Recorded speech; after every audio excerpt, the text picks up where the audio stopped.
pessoal, eu vou estar ensinando a fazer um efeito no papel de seda para colocar no fundo da cesta, que fica bem legal. Meu nome é Vânia, eu sou do Compre Cestas Online.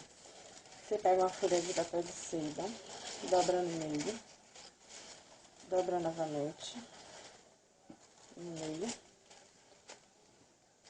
marca, aí você vai fazendo de 2 em 2 dedos, você vai dobrando até acabar.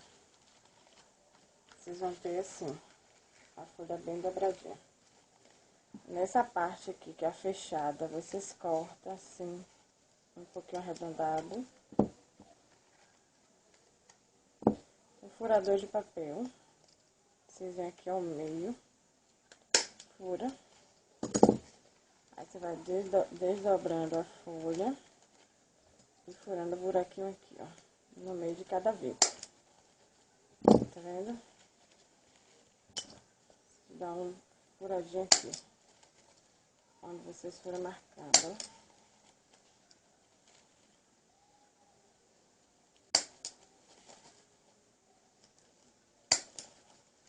Enfim, você vai ter uma folha de papel de seda assim furada.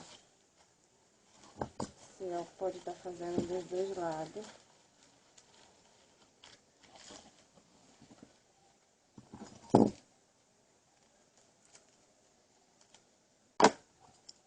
Fura. Tá desdobrando e furando onde tá marcado.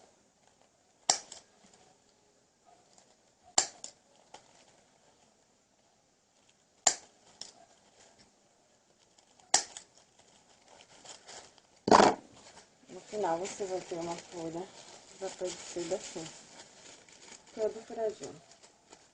Isso aqui dá um efeito bem legal no fundo de cesta.